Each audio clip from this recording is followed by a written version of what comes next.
நீங்கள் கதைங்க நான் டேயில் பாரு. வணக்கம். இது வருவலந்தோட இந்த அமைப்பானது 2014 இன்று வரையும் தங்களால் முடிந்த உதவியோடு செய்து கொண்டிருப்பது. இது வந்து வாழ்வாதார உதவியாகவும் நிறைய பேருக்கு இந்த வலுவிழந்த பிள்ளைகள், போராட பாதிக்கப்பட்டாக்கள், வறுமை கோட்டு எல்லாருக்குமே நிறைய உதவிகளை செய்து கொண்டிருக்கின்றது. இந்த வகையிலே இந்த வருடமும் இந்த நிகழ்வை நடத்தி அதில் கிடைக்கப்பட்ட பணத்தில் இருந்து நாங்கள் உங்களுக்காக கொண்டு வந்திருக்கின்றோம். அந்த பணமானது எப்படி சேகரிக்கிறான்னு சொன்னால், அந்த நிகழ்வுகளின் மூலம் வடை, கட்லட், ரோல்ஸுகள், கொத்துரொட்டிகள் எல்லாம் விற்று, அது மட்டுமில்லாது அங்கே விருப்பப்பட்டவர்கள் தங்களது பணங்களை கொடுப்பார்கள்.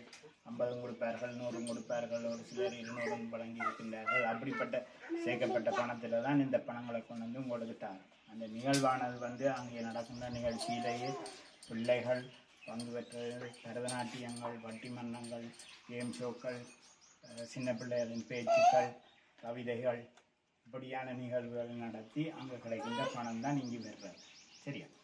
அப்படி சேர்க்கப்பட்ட பணத்தோடையும் இன்னும் ஒரு சில மக்கள் எங்களுக்காக ஒரு உதவிகளை வழங்குவார்கள். மாதம் மாதம் வங்கி மூலம் தொடர்பு கொண்டு அந்த பணத்தை தந்தவர்கள் ஒருவரின் பேரால் தான் உங்களுக்கான அந்த வீடு தரப்போகும். சரியா? அவர் வந்து அவருடைய பேர் வந்து சிவகுமார் கேமலா தான். உண்மையிலே நான் எதிர்பார்க்கவில்லை. ஒரு கோயிலிலே இருந்து கண்டவுடன் எனக்கு கண்டு ஒரு 50 ஸ்வீஸ் ஃப்ராங்களை தந்திருந்தார்கள் அவர்கள் பிள்ளையின் பிறந்த நாளையொட்டி. அதுக்கு பிறகு அவர் என்னுடன் கதைத்து தானாக வந்து வங்கி நம்பர் தரும்படி கேட்டிருந்தார். அந்த வங்கி நம்பர் கொடுத்ததுமேயே 100 ஸ்வீஸ் ஃப்ராங்கள் மாதம் மாதம் எங்களுக்கு அவர் அனுப்பி கொண்டிருக்கின்றார். அது பார்க்க போனால் இன்றைக்கு வருஷத்துக்கு பார்க்க போனால் 1200 ஸ்வீஸ் ஃப்ராங்கள் அவற்றை பேரால் உங்களுக்கு இந்த வீட்டை கையளிக்கலாம். சரியா? அப்போ நீங்கள் அந்த வீடு தந்தாக்களுக்கு என்ன சொல்ல போகிறீங்க? ஆனால் அவருக்கு இதெல்லாம் பிடிக்காது, தன் பேர் சொல்கிற எல்லாம் பிடிக்காது. ஆனால் நான் என்னுடைய கடமையை சரியாக செய்யணும். சரியா? அது பிடிக்குதோ பிடிக்கலையோ அடுத்த கதை. இல்லை நான் கொடுத்தோம்னு சொல்லி அவருக்கு ஒரு சந்தோஷப்படுவார்கள்.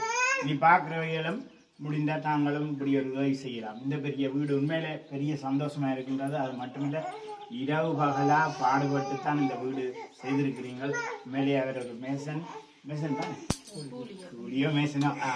அவர் ஏதோ கஷ்டப்பட்டு, நான் இரவு 10 மணிக்கு கூட வந்து பார்த்துருந்தேன். அப்போ வேலை செய்து கொண்டிருந்தார்கள். இந்த வேலை முடிய இல்லையான்னு சொல்லி கூட 4 பேரோ 5 பேரை போட்டு 8 பேரை போட்டு இரவாகவே வேலை செய்து முடிச்சிருக்கின்றோம். இன்னும் சரியான வேலை முடியவில்லை. ஏனென்றால் நான் வலிக்கிற வேண்டி இருக்கின்றது. அதனால இந்த வீட்டை இப்போ முடிச்சு கொடுக்குறோம். மிச்ச வேலைகள் அவைகள் செய்ய சுற்றி எடுத்து விடுவாங்க. இது இருக்கின்றது வியல் ஃபுல்லாக ஒரு காடு மாதிரிதான் இருக்கின்றது. இவைகளுக்கு டொய்லெட் வசதிகள் இல்லை, தண்ணி வசதி இல்லை, கரண்ட் வசதியும் இல்லை. சரியா?